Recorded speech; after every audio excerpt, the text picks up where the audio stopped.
Bigarani, por favor, vem aqui à frente, é o nosso mensageiro nessa manhã. Ele já é conhecido da igreja, esteve aqui conosco, salvo engano, em 2018, pastor Cleverson. Pastor Cleverson é coordenador de missões mundiais em todo o estado de São Paulo. Tem sido uma bênção. Ele é assim, fortinho, né, que vocês irmãos podem ver, mas ele teve uma experiência muito difícil em 2018. Ele chegou no aeroporto no Rio de Janeiro e infartou lá. E não tinha plano de saúde, não é, pastor?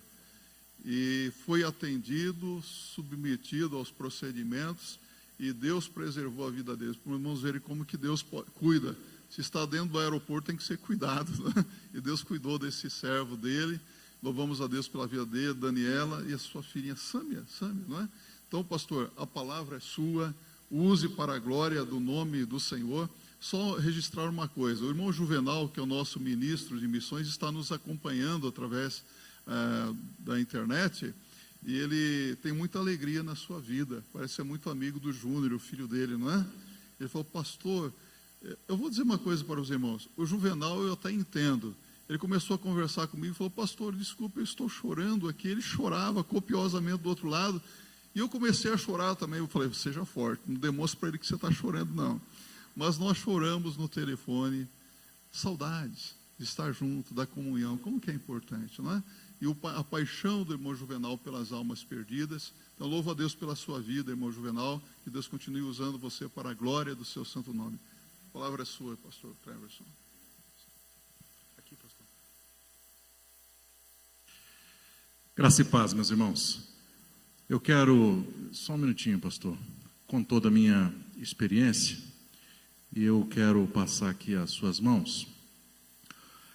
Deus me deu o presente que foi da Nélia, ela é editora, e ela me incentivou a realizar alguns sonhos. Um deles é escrever. Eu tenho um livro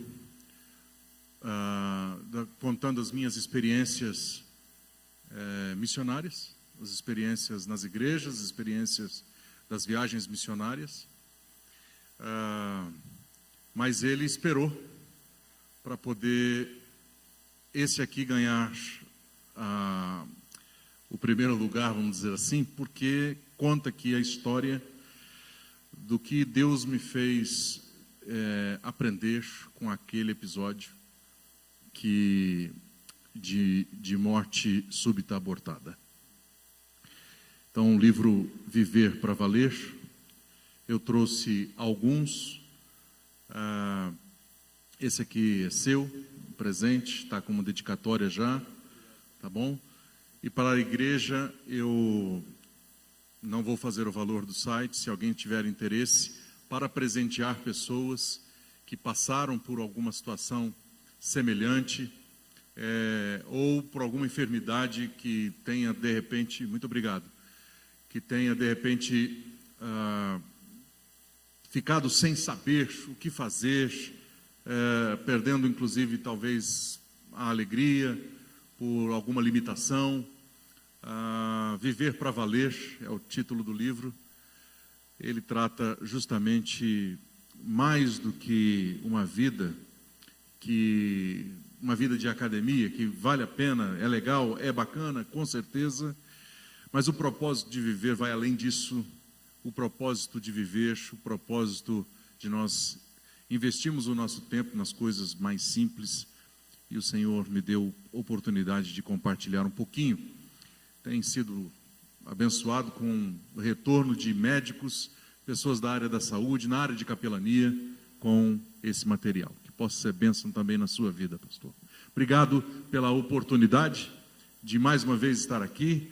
Quando o irmão cita o irmão Juvenal, eu também quero estender esse abraço. O irmão Juvenal é uma preciosidade mesmo, sempre com muito carinho. Ele não nos procura só em período de campanha, de missões mundiais. Volta e meia, ele manda uma mensagem, ele compartilha algo e pergunta a respeito do campo. Isso é algo que chama atenção, porque esse mês é um mês extremamente muito concorrido, né? Para as igrejas que realizam trabalho de missões no Brasil. Hoje, aqui, o Brooklyn abrindo a campanha de missões mundiais. Mas missões é o ano todo. Claro que tem as suas ênfases, nós sabemos disso, porque o ministério tem suas demandas. Mas missões, ela precisa acontecer o ano todo, e a gente percebe que algumas pessoas, como o irmão Juvenal, se preocupa o tempo todo com esta obra ainda inacabada, que é a obra de missões. Sabe, meus irmãos, lógico que estamos em 2021, mas parece que 2020 não acabou. E aí a gente nota realmente que quando sai do dia 31 de dezembro para o dia 1º, é só a mudança no calendário. Porque as coisas, elas parecem não findar, e o ano foi muito difícil para muitos de nós, e você pode imaginar como deve ter sido para missões mundiais. O pastor mencionou aqui a respeito da alta do dólar, do euro. E eu já disse algumas vezes, quando você investe R$1 em missões no Brasil, esse R$1 ele chega no campo, porque é a moeda que vigora. Mas quando você investe em missões mundiais, não é R$1 que chega lá. Em alguns lugares chega-se a 10 centavos apenas, de R$1. Por isso, apenas para reflexão do esforço que precisa ser feito para manter. Não é? Semana passada eu preguei numa igreja que tem, a Igreja do Brás. De um lado ela tem o mapa do Brasil, do outro ela tem o mapa mundi. E eu até fiz menção daquilo porque me chamou a atenção, por uma questão estética, né? Ficar do mesmo tamanho de ambos os lados. Então o Brasil está gigante e o mundo está pequeno para poder caber tudo. Só que lá naquele mundo pequeno, para poder ficar esteticamente bem postado, o Brasil está pequenininho, pequenininho. E ali a gente atua, nos 5 continentes. Hoje com 2.041 missionários. Organizamos 174 igrejas no ano da pandemia. 174 igrejas. 2.153 batismos nos 5 continentes, missionários dos irmãos. 179 mil, quase 200 mil pessoas foram atendidas no ano da pandemia por algum projeto ou por algum missionário de missões mundiais no mundo inteiro. Só Deus pode explicar. Só Deus pode explicar. Não perdemos nenhum dos missionários no campo para a Covid. No mundo inteiro, eu disse. Só Deus pode explicar. Estamos enfrentando os dias.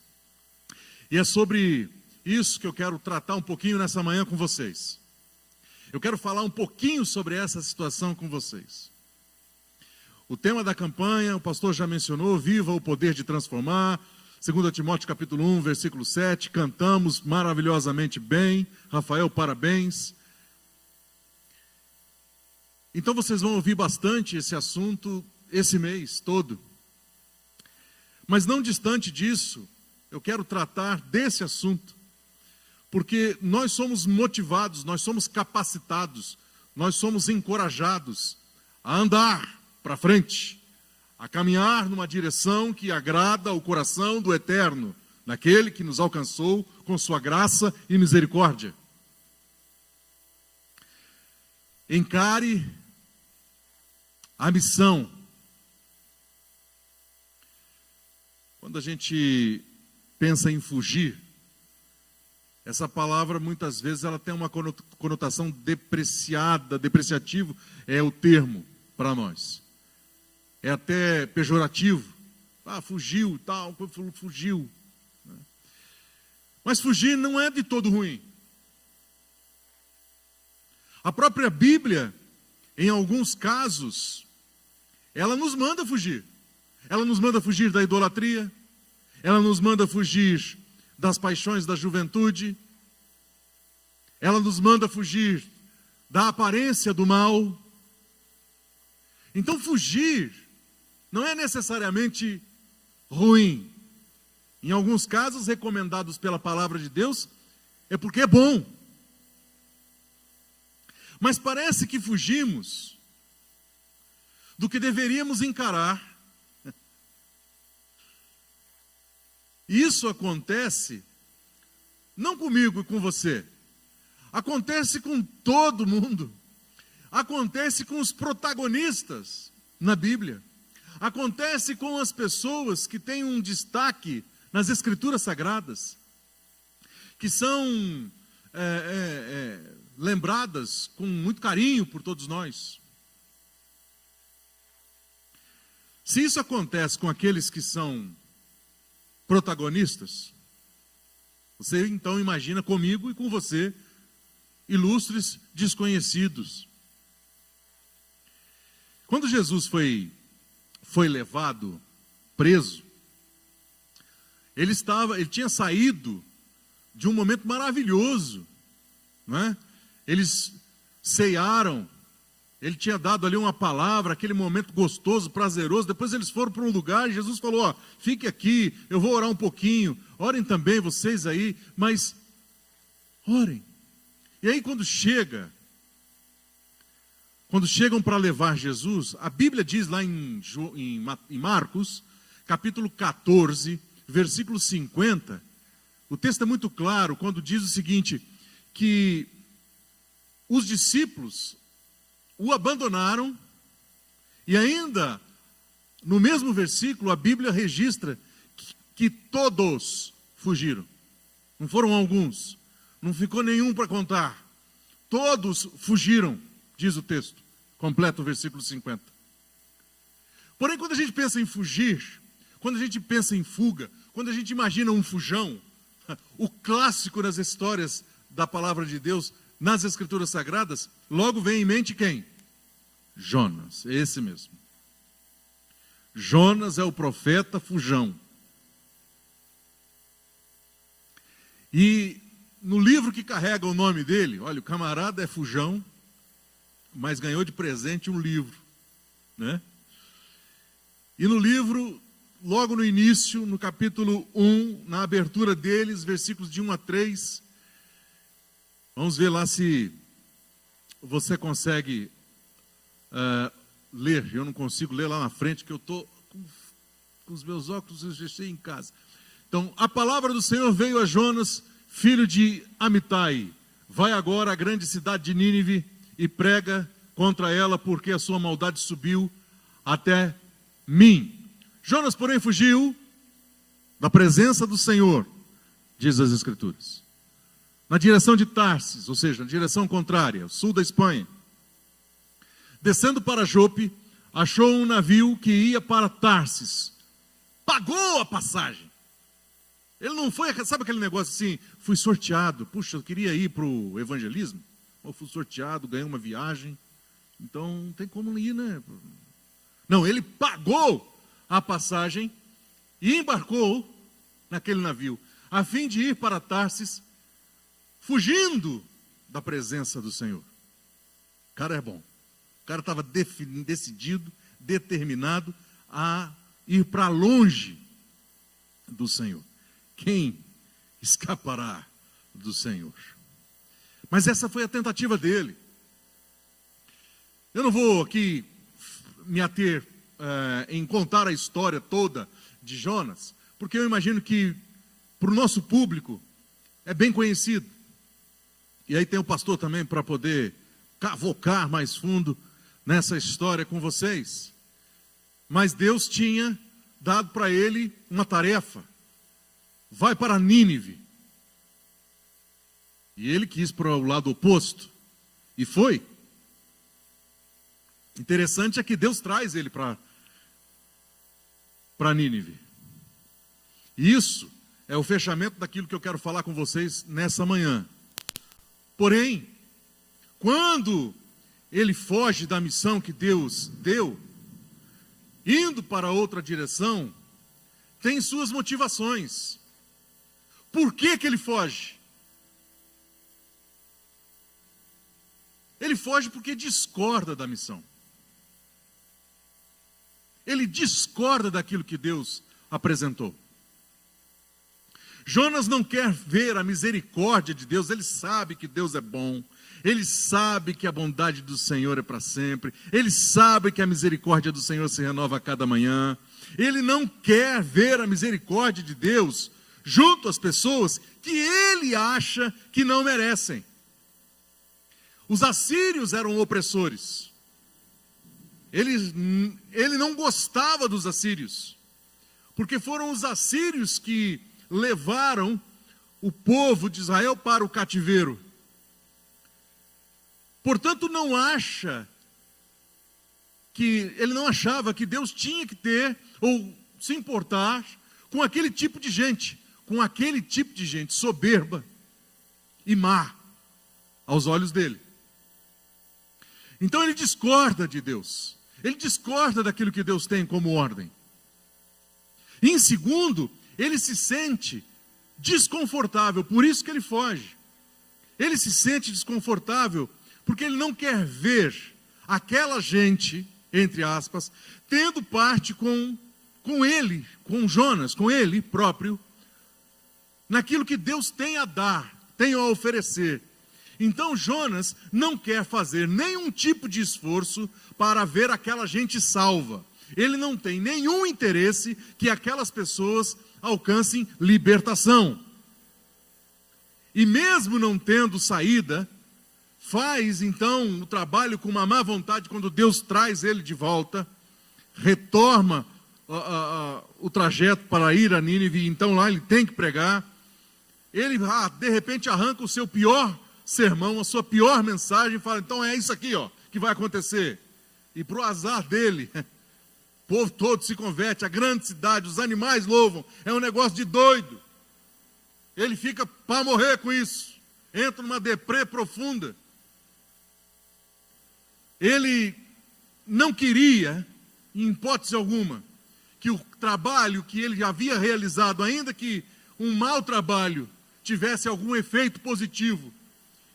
Mas é Deus que tem o interesse em salvar. É Deus quem tem a intenção de que todos os homens e mulheres, todas as pessoas conheçam a verdade. É Deus quem tem. Aí você deve pensar o seguinte, isso é legal, é uma história bacana, mas o que é que eu tenho a ver com isso? O que é que eu tenho a ver com essa história, além de parecer uma história maravilhosa, linda, que a gente gosta de contar para criança, a história do grande peixe e tudo mais e tal e coisa. O que eu tenho a ver com isso? O que você tem a ver com isso? Nós temos sim a ver com isso, porque Deus tem uma missão, não só para Jonas, como teve, mas para cada um de nós que somos dele. Deus nos chamou para uma missão, nos chamou para revelar ao mundo o único Deus, o Deus único, que tem um plano de redenção para todas as gentes, para todas as pessoas. Deus tem um plano de redenção para todas as etnias, para todos os povos. Gostemos deles ou não. Pastor é São Paulino, né? Deus tem planos para os corintianos, pastor. A gente tem que falar do amor de Deus para eles. Que Deus os ama. Mesmo que a gente não quisesse que Ele amasse tanto assim. Aqui é um papo de palmeirense com o São Paulino. Quando nós olhamos para essa situação, meus irmãos, observamos então, Deus tem um plano, Deus tem uma missão, nos chamou para revelar ao mundo, nos chamou para que o nome deles seja conhecido e que as pessoas alcancem redenção. Jonas fugiu porque discordava da missão e se sentiu desconfortável com a situação. Legal. Aconteceu com ele. Pode acontecer com qualquer um de nós. Ao longo desses 2000 anos, tem acontecido com a igreja. Porque já era para esse mundo ter no mínimo, baixado o número de pessoas que nunca ouviram falar de Jesus Cristo. São 4 bilhões de pessoas a serem alcançadas. É isso mesmo, não errei no número. E seguramente, mais de 2 bilhões de pessoas nunca ouviram falar do nome de Jesus em nossa geração.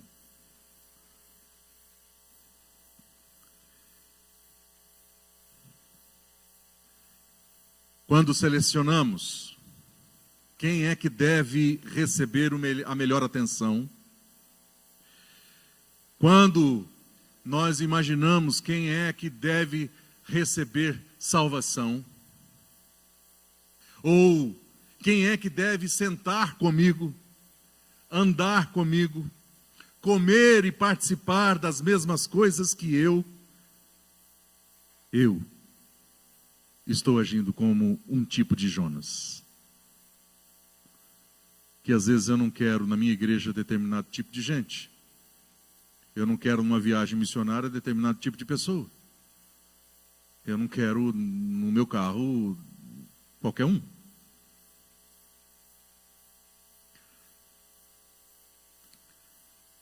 Quando agimos dessa forma, agimos como Jonas agiu. E quando nós agimos como Jonas, nós prejudicamos a missão de Deus. A missão nos convida a sair da zona de conforto, e isso não é fácil.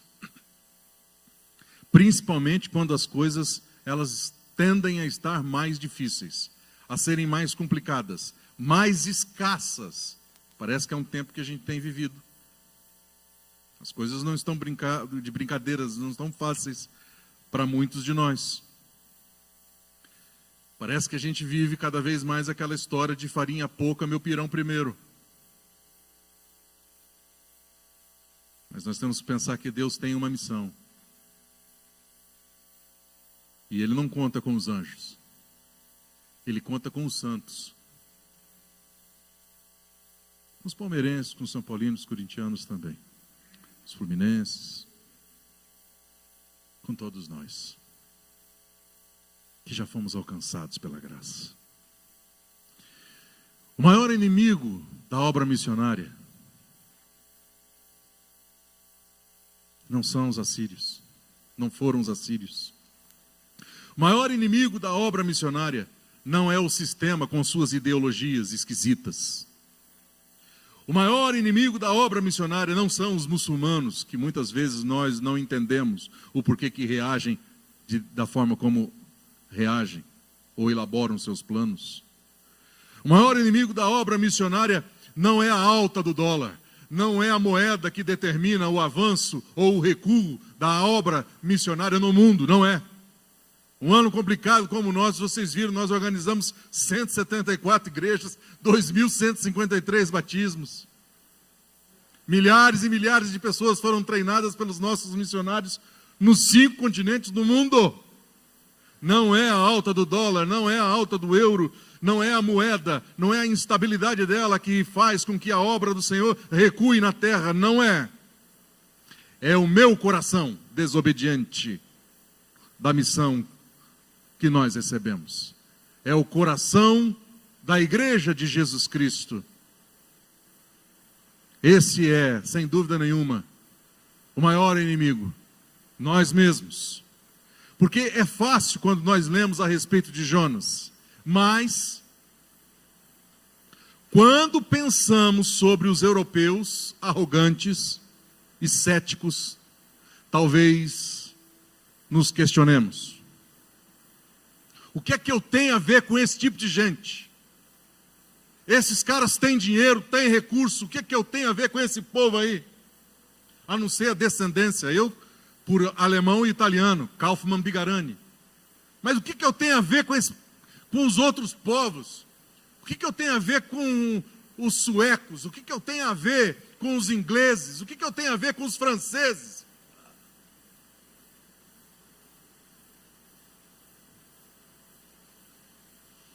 Por que eu tenho que ajudar esse tipo de pessoa que não quer mais nada com Deus, viram as costas para o meu Senhor, transformam os templos antigos em casas de show? Agora não pode.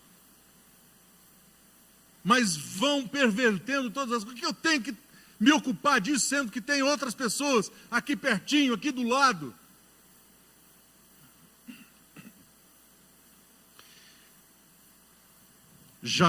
Dezembro para janeiro de 2020, antes da pandemia. O negócio já estava rolando na Europa.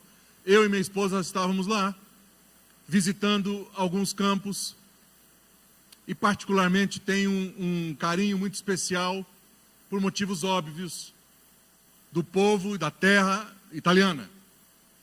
Estávamos indo por vários lugares. E eu me lembro, no dia 31 de dezembro, véspera do dia de ano, lá é Capodanno, e então, na saída do hotel em Torino, com as malas ali prontas para sairmos para ir a outro lugar, e iríamos sair dali para visitar um outro missionário em Vigevano, um missionário dos irmãos Luiz Cláudio Marteletto. E aí, eu estou acertando ali as coisas, e a pessoa que está ali na recepção, comigo, conversando, legal, porque é aquele momento, né, véspera de ano e tal, e etc. E eu viro para ele no final e digo, né, é bom Capodanno, né, feliz ano novo para você, para a sua família. Ele, grazie mille e tal, e muito bem. E quando eu vou então para outra frase final, antes de sair, eu digo para ele assim, Dio ti benedica. Quando eu falei, Deus te abençoe, olhando nos olhos dele, meus irmãos, ele estava conversando comigo, sorrindo, assim, ele fez assim, ó, e se voltou para a tela do computador, e eu parado ali, naquela fração de segundos, eu imaginei, ele vai voltar o olhar para mim. Ele não mais olhou para mim. Eu era um cliente. Eu achei aquilo um absurdo. Peguei minha mala, eu mesmo peguei minha mala, pus do carro e estrada. Cheguei em Vigevano, falei com o pastor Luiz Cláudio, contei a situação, com o coração apertado. Eu falei, meu, o que aconteceu? Ele falou, Cleverson, quando você falou, Deus te abençoe,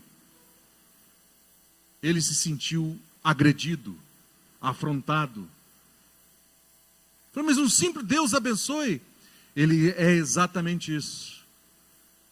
Ele entendeu que você estava invadindo aquilo que ele crê, que com certeza não é como nós cremos. Aquilo machucou o meu coração.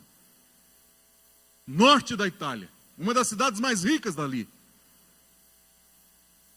A impressão que eu tive, e que tenho, né, é que uma cortina impera naquele país desde os tempos lá atrás. Apenas uma pequena comunidade com Paulo se converteu e conheceu o verdadeiro evangelho, mas todas as outras pessoas estão iludidas com um tipo de cristianismo que não é o real. Parece que existe uma cortina e eles têm uma resistência cada vez maior com relação ao verdadeiro e puro e simples evangelho ao qual nós cremos. Aquelas pessoas precisam, a Europa necessita. Nós precisamos orar, nós precisamos clamar, nós não podemos fugir. É mais caro, é mais difícil, é mais complicado, é verdade. Quando nós pensamos nos muçulmanos e nos orientais, talvez então a gente se pergunte, o que é que eu tenho a ver com esse tipo de gente? O que é que eu tenho a ver com esse povo que nem conheço, nem quero conhecer, não quero saber, tem raio de quem sabe? Eu não quero saber desse povo que trouxe vírus, eu não quero saber desse povo que vive fabricando bomba, eu não quero saber desse tipo de gente, eu não quero ter informação, eu quero ficar com a minha compreensão e ponto final. Quando nós pensamos assim, nós estamos pensando como Jonas. Nós estamos fugindo de uma missão. Me permita contar aqui uma ilustração a vocês, talvez ela um pouco longa, eu peço a sua compreensão, por favor. Em uma das viagens missionárias, eu vou usar o nome dele como Jota, o pastor Jota, e eu tenho que restringir bastante alguns detalhes, porque está sendo transmitido uma questão de segurança, não minha, mas de quem está lá, porque eles sabem que eu existo. O pastor Jota cresceu com ódio dos muçulmanos, sobretudo dos sírios. Sim, porque ele viu quando garoto o exército sírio, quando entrou na sua capital e arruinou a sua cidade, que era considerada a Paris do Oriente. Na segunda metade da década de 70, ele viu o exército sírio entrar e arruinar com as famílias. Aquilo gerou ódio em toda a sua geração. O pastor Jota, mais tarde, então, já no ministério, se transforma então num pastor, ainda nutrindo ódio. Mas como um pastor ter ódio? Ih, rapaz, tem. Não é o caso do meu amigo, porque o meu amigo, ele me procurou, me cercou tudo quanto é lado para eu estar aqui hoje. Não é, pastor? Como é que é, pastor? Vai vir na igreja? Não vai? Como é que é? Vamos lá, pastor, vamos ir e tal.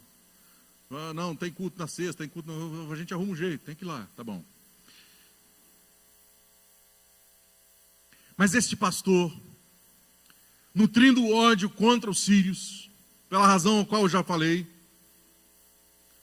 então ele sai da capital e vai pastorear numa pequena igreja, num determinado lugar, não posso falar. E ali ele encontra 50 pessoas, uma igreja batista. Ele começa a pastorear aquelas pessoas. E aí, depois do término de uma reunião de oração, ele desceu para participar de um congresso sobre como cuidar de pessoas com traumas emocionais. Veja só. Sabe quando foi isso? 2011. Pouquinho antes da guerra estourar na Síria. Ele inventou de participar desse congresso. Mal sabia. Mal sabia que estava passando 3 dias no ventre do grande peixe. Um grande seminário baleal. Deus estava trazendo ele para Nínive.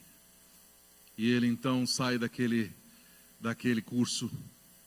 Antes de terminar, ele foi falar com o palestrante, que não era do seu país.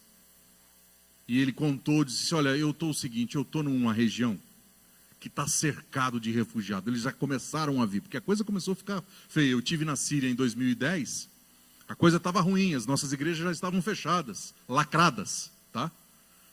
Então, em 2011, a coisa já estava acontecendo, mesmo no início. E aí ele chega para o preletor e fala o seguinte, eu estou com um grupo lá de 50 pessoas, mas, na verdade, ao nosso redor tem muito refugiado, e eu não sei o que fazer, eu não sei o que Deus tem para mim, eu não sei o que está acontecendo, Deus está trabalhando no meu coração. Aí o preletor disse para ele o seguinte, você é a resposta das minhas orações. Eu não vim aqui só para dar uma palestra. As nossas orações contemplavam alguém nos perguntar o que você tem nos perguntado. E Deus quer que você alcance os muçulmanos, porque com cristãos você já tem trabalhado. Deus quer que você alcance os refugiados e os sírios, e nós vamos ajudar. Nós vamos botar de início $30 mil por mês para você trabalhar com aquela gente. Ele volta, compartilha com a igreja, faz um primeiro encontro, pastor, com 100, ele tem 50 membros. Ele faz um primeiro encontro com os muçulmanos e o auditório ficou com 100 muçulmanos refugiados sírios. Entregou cestas básicas, na cestinha também vai uma Bíblia. Ele deu uma palavra de 10 minutos, simples, dizendo o seguinte, olha, para os muçulmanos. Queria que vocês soubessem de duas coisas. Por que nós estamos fazendo isso? Primeiro, porque Deus nos mandou e como parte da sua missão, nós vamos atender todas e quaisquer pessoas. Segundo, nós vamos atender vocês, porque devem espalhar isso pelo campo de refugiados. Porque nós sabemos como é lidar com o sofrimento da guerra. Os sírios entenderam o recado. Porque foram eles que mataram os pais dele no passado. Ele não fugiu.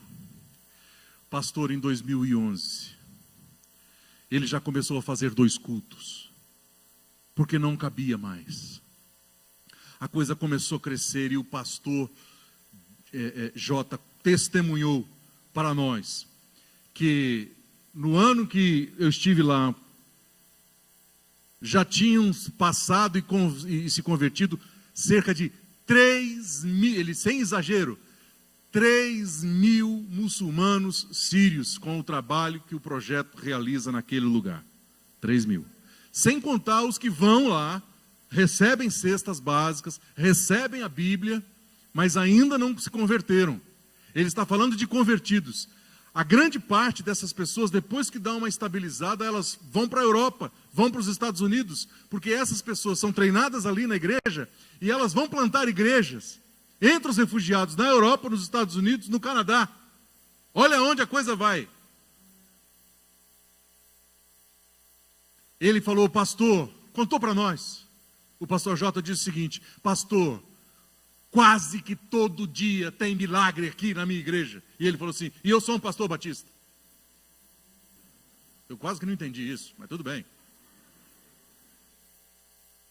Ele falou assim, hoje, por exemplo, eu estou aqui, contando para você uma situação que, veja o que aconteceu com a nossa igreja. O estacionamento, nós construímos uma escola, porque precisávamos e entendemos que deveríamos cuidar das crianças. Só que o estacionamento que nós agora fizemos uma escola para atender as crianças, ele já não coube mais. Nós abrimos um outro polo. Eles têm 3 polos. Em um deles tem 600 crianças do campo de refúgio, que não é legalizado. Então você pode imaginar como é ruim, é péssimo as condições de vida naquele lugar. Mas eles oferecem alimento, o cuidado, o uniforme, o ensino. E ali trabalha a missionária dos irmãos, Batista Brasileira, ensinando aquelas crianças muçulmanas, naquele projeto. E eu estive lá, levando $10.000. Isso é uma história para um outro dia, senão não cabe aqui. Porque tem história a rodo. Como é que eu consegui chegar naquele país, tendo passado por Israel? Milagre! E ainda chego com um recurso que as igrejas levantaram no Brasil, para poder comprar remédio, que os brasileiros, médicos, enfermeiros, estavam lá, e nós atendemos 5.000 sírios, em 22 dias. Mas eu quero voltar no pastor, o pastor J. E ele diz o seguinte, hoje, ele contando no dia para nós, veio aqui uma mulher que, algumas semanas atrás, ela esteve aqui e recebeu a cesta básica. Logicamente recebeu também o quê? Uma Bíblia, em árabe. Mas ela é muçulmana. E ele disse, ela veio nos contar isso hoje. Que chegou em casa com a cesta de alimentos, mas à noite, toda noite, ela lia um trecho das histórias de Jesus para os seus 4 filhos pequenos. Mora no campo de refúgio. Um dia, uma das filhas pequenas virou-se para ela, depois que ela leu um texto, uma história de Jesus na Bíblia, virou-se para a mãe e disse assim, mamãe, eu queria comer frango. E ela virou para a filha e disse, mas nós não temos dinheiro para comprar frango. O que nós temos é o que a igreja nos deu, a cesta básica está aí. Aí a mãe refletiu um pouquinho, viu o olhar triste da filha e dos filhos. Mas vamos fazer o seguinte, muçulmano, hein? Vamos orar a esse Jesus da Bíblia para ver o que acontece? E foram dormir. No dia seguinte, bateram lá no barraco dela. Na tenda, é uma tenda. E aí a pessoa falou assim, olha, o nosso refrigerador queimou. E eu trouxe algumas coisas aqui, com certeza vai ser útil para você e para suas filhas. Entre várias coisas que elas ganharam naquela manhã, do dia seguinte, tinha o quê? Frango. Resposta da oração de uma criança. Deus tem feito maravilhas. Independente de qualquer coisa. Eu quero dizer para você que a missão de Deus será cumprida. Independente de nós. A missão de Deus será realizada. A vitória será decretada. O reino será vencedor em menos dias ou mais dias. Independente de mim, independente de você. Aí você fala, então, o que tem então? Posso ficar na minha. A questão é, Jonas fugiu porque discordava da missão e não queria sair da sua zona de conforto. E nós? Nós encaramos a missão que recebemos porque a missão foi dada a nós como igreja? Ou por quais razões nós vamos apresentar para a fuga a fim de não realizá-la? Minha missão era sair naquele dia e passar por 4 trechos até chegar ao destino, levando $10 mil no meu colete para o projeto em parceria com aquela comunidade onde nós atendemos os sírios. Minha alegria de conseguir entrar e de ver os atendimentos e ouvir testemunhos como do homem muçulmano com cerca de 40 anos, quando disse, o Deus desses brasileiros realmente é um Deus de amor e de verdade. Não tem preço. Meu irmão, você pode ignorar. Você pode apresentar suas razões, que com certeza serão razões razoáveis. Dificuldades, desemprego, complicações das mais diversas, ajudas a outros grupos, ministério, não sei. Você pode ignorar tudo aquilo que você ouviu, mas você pode também responder, dizendo, eu quero encarar a missão de evangelização dos povos na minha geração. O maior número de pessoas a serem alcançadas na minha geração, através do testemunho, através do meu engajamento, do meu envolvimento, da minha mobilização, das minhas ofertas e das minhas orações, e também me colocando à disposição para poder servir, ainda que seja um período de 15 dias das minhas férias em algum campo desses. Você pode responder, depois de ouvir tudo isso,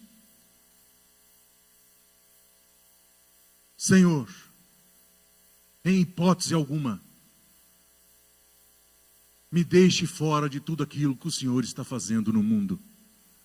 Me põe dentro. Porque quando chegar a vitória, lá na ponta, quando o último ouvir que só há um Senhor no céu e na terra, eu quero ter satisfação de dizer, eu investi meus dons, meu talento, meus recursos, minha vida, para o louvor da tua glória. Feche seus olhos em nome de Jesus.